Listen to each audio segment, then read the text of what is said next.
Yo! Welcome to another episode of Gaming with Mr. C. And today we're going to take those rotten bodies out of our trunk as we break down Mafia 2, the definitive edition.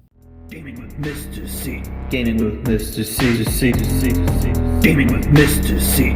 So for those of you who are in the know, no. But for the uninitiated, Mafia 2 was probably in my top 50 games of the 360 generation. And out of 2,000 games, bro, that says a lot. So when Hangar 13 and 2K Games decided to shoot up the gaming industry with a plethora of Mafia content, nobody, and I mean nobody, was more excited than this guy.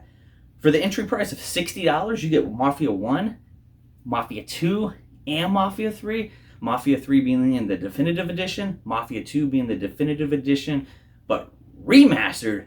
And then of course Mafia 1 coming out in August, which is a complete, utter remake. So guys, today we're going to be breaking down Mafia 2, the definitive edition, and you know your boy loves to start with the story. And there's no better way to break down this story than from somebody who was actually there. So I actually have a guest. I had to hide his identity because he was actually there. And he's going to kind of tell us what's going on with the story. So, my man, as we'll call him, my man, what happened here with Mafia 2? Yeah, thank you, Mr. C, for having me on the show. So basically, this is about me and my family coming over in the 40s, and we were broke, and it was very hard for us to make the ends meet. So me and my friend Joe started pulling small-time crimes up until I got pinched. And back in the 40s, we didn't roll or rat on each other like this Tech 6ix9ine guy did. I either had to go to prison or go to war. And back in those days, we were at war. So I decided to go to war to get my record clean and basically... By you mean Vito, right? I gotta go. Well, guys, that got awkward. So yeah, you pretty much start the game off as Vito at war. So it kind of makes you think this might be a Call of Duty type game, but I promise you it's not. It is a Mafia game.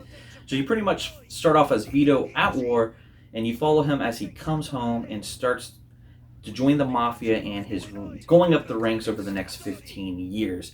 And I knew a lot of the plot points of this game as I played it 10 years ago, and I gotta really say, the story still holds up a decade later. And it's probably fundamentally the best part of this game, which isn't that surprising because it was also fundamentally the best part of Mafia 1 and Mafia 3, to be honest with you. But there's 15 story missions in this game, and it will take you about 12 to 15, maybe 20 hours to beat. So it's not the meatiest of games, if you will. So guys, that brings us to controls and gameplay.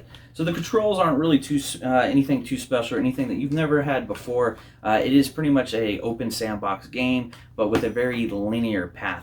So what do I mean by that? You do have this open sandbox world, but there really are no side missions.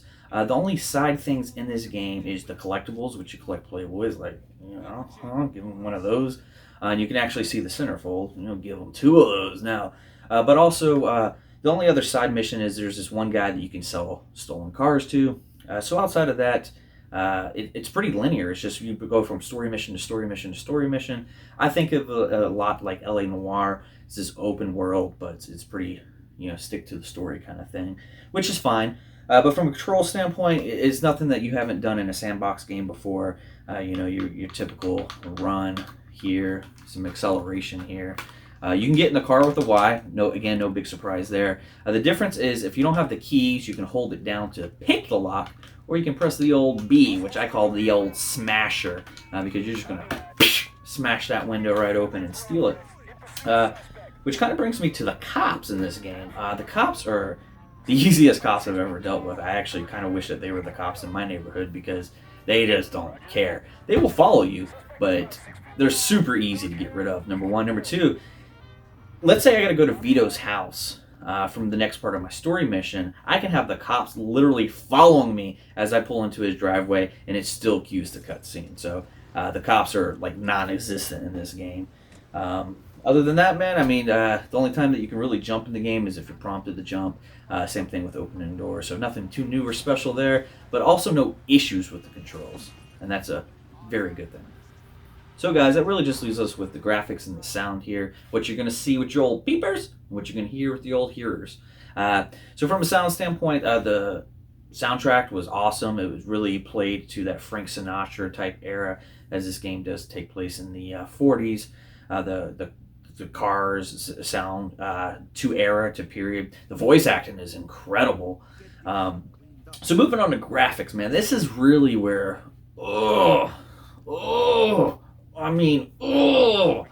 I'm really broken up, because I'm sure you guys are like me. We're all gamers here. We all play with the old joysticks.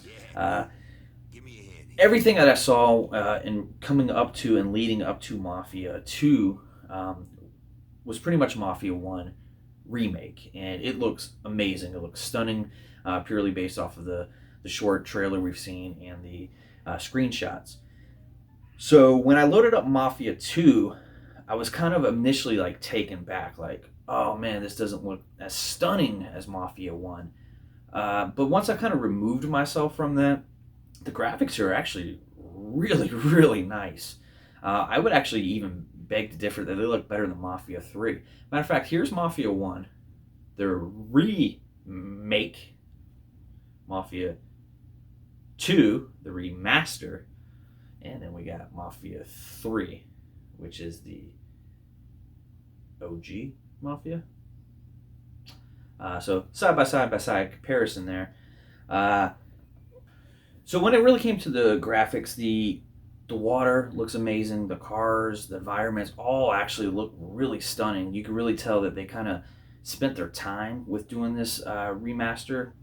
It's really the character models that almost seem like there were some coding issues with them being able to really bring them up to snuff. They look good. They just don't look, honestly, as great as all the environments and stuff look. Ultimately, once I got kind of past the fact that this wasn't a remake and this was a remaster, and I kind of just let that sink in and play the game and kind of get Mafia 1 out of my brain until August, I was actually really impressed with the graphics in this game. Matter of fact, look at this screenshot right here. Look at that field of depth. I mean, look at that. That's from bro, you wouldn't have seen that in a 360. So ultimately, the graphics were actually a really strong point for me. For my final thoughts, when this game first released, it had actually a lot of bugs and issues and glitches, more so for the PlayStation than the Xbox owners, and I played it on the Xbox. But after about a week and a half, 2 weeks, there was a patch, and I really didn't see those glitches or problems anymore. So hopefully you're as lucky as I am. They didn't make the game unplayable. It's just kind of a nuisance and an annoyance. The story here is still top tier in my opinion, and the fresh coat of paint kind of gives you another reason to come back and play it. At $30, it's well worth the price tag for me, especially if you get the $60 bundle and you get all 3 Mafias, which is definitely worth it. Overall, I would have to give this game a solid 8.25 out of 10. Thanks again, guys, for gaming with Mr. C. Gaming with Mr. C. Gaming with Mr. C. Gaming with Mr. C.